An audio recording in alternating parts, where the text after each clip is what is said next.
দেখেছো বিড়ালটা? বিড়ালটাকে নিয়ে এখন ভাইরাল একটা গান চলছে। তো বিড়ালটাকে নিয়ে আমি ভিডিও করতে এসেছি, কেননা বিড়ালটাকে অন্য সময় খুঁজে পাওয়া যায় না।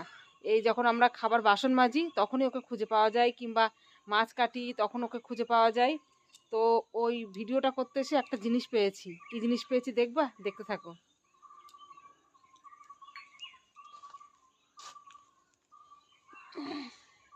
এই দেখো,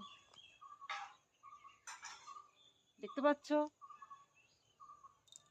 এই দেখো, তো এটা পেলাম, এখন দেখবো ভালো কিনা। গুড ইভিনিং বন্ধুরা, সবাই কেমন আছো? আশা করি অনেক ভালো আছো। আমিও মোটামুটি ভালো আছি। আমার ব্লগে তোমাদের অনেক অনেক স্বাগত, অনেক অনেক ভালোবাসা। তো দেখো, আমার মেয়ে বসতে গিয়ে ধপাস করে পড়ে গিয়েছে। আমার মেয়ে বসতে গিয়ে আলসের উপর বসতে গিয়ে ধপাস করে পড়ে গিয়েছে। ভাগ্যিস ওদিকে ছাদ ছিল, তাই ওকে আমি বলেছি ওখানে আলু দুটো এনে রেখেছি, শাক আলু দুটো, যে খাবো। খেতে গেলে ছাড়াতে গেলে শর্ট ভিডিও করতে দেরি হয়ে যাবে, তা বললাম ওখানে থাক, আমি শর্ট ভিডিও করে নিই, বসবো তখন খাবো। তো ওখানে রেখে দিয়েছি, এখন আমার শর্ট ভিডিও করা হয়ে গেছে, এখন আমি খাবো। ওকে আনতে বলেছি, আনতে গিয়ে আমার পাশে বসতে গিয়ে ধ্যাপাস হয়ে গিয়েছে। তো এই দেখো, আমার শর্ট ভিডিও করা কমপ্লিট। তো এবার ভাবলাম যে একটু বসবো। আর তখন রোদ ছিল, যখন এসেছিলাম ছাদের উপর হালকা হালকা রোদ, এই রোদ, এখন শীতের রোদ বুঝতেই পারো। এই দেখছি রোদ, আবার এই দেখো অন্ধকার হয়ে গেছে। তো যাই হোক, এখন আলু দুটো মেয়ে একটা আমি একটা, আর আমি জানি আমি আসলে ও আসবে, এবার আমি খেলে আমারটা ও খেতে চাইবে, তার জন্য দুটো এনেছি। আজকে ওর বাবা বাজার করে এনেছে, তার মধ্যে এনেছে কটা, মানে 500 মতো হবে হয়তো এনেছে। তো পরিষ্কার ছোট ঝকঝকে একেবারে ছোট ছোট সুন্দর মিষ্টি হবে।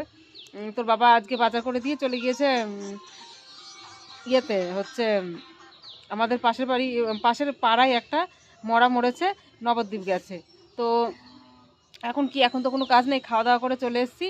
আর আজকে ওর বাবা বাজার করে যেখানে যায় না কেন বাজারটা করে দিয়েই যায়। আজকে তোমার ইয়ে মাছ এনেছিল, ওই তেলাপিয়া মাছ এনেছিল, পালং শাক, মূলো, হ্যাড্ডা ব্যাড্ডা, তো রান্না হয়েছে তেলাপিয়া মাছের ঝাল, আমের চাটনি, পালং শাক চচ্চড়ি, পেঁয়াজ কলি ভাজা, তো এইগুলোই হয়েছে। তো খাওয়া দাওয়া করে বাসন বাসন মেজে নিই, গুছিয়ে গেছি, ছাদের উপর আমার আসতেই হয় এখন একটু। আর যখন খুব গরম পড়েছিল তখন আসতে পারতাম না, আবার এখন খুব শীতে তো টাইম পাই না।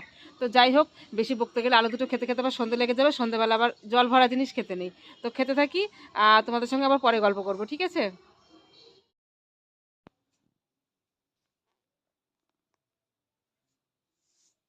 তো এই দেখো, অনেকক্ষণ পর আবার আসলাম ক্যামেরার সামনে। সন্ধ্যাবেলা ছাগল তুললাম, সন্ধে দিলাম, তারপরে চা করলাম, দুবার করে চা করলাম, আটা মাখলাম, তারপরে রুটি মুটি হলো। তো এই এখন তোমাদের সঙ্গে আবার গল্প করতে আসলাম। তো যখন গ্যাসের কাছে ছিলাম ঠান্ডা লাগছিল না, কিছু গায়ে দিতেও হয়নি। আর এখন দেখো শীত লেগে গিয়েছে, এখন গায়ের লোম সব কাটা দিয়ে উঠছে গায়ে দেওয়ার জন্য।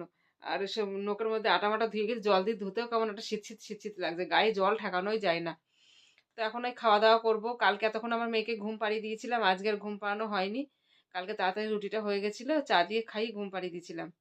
তো আজকেও ভাবছি ওকে আগে আগে ঘুমটা পাড়িয়ে দেবো, তারপর আমি লাইভে বসবো, না লাইভ করতে গেলে আমার এদিকে দেরি হয়ে যায়। তো যাই হোক বন্ধুরা, সবাই ভালো থেকো, সুস্থ থেকো। বাকি গল্প আবার নেক্সট ব্লগে দেবো। এমনি 2 দিন ব্লগ দিয়েছিলাম না তোমাদেরকে, তো আজকে ব্লগটা দিয়ে দিলাম। তো সবাই ভালো থেকো, বাই, গুড নাইট।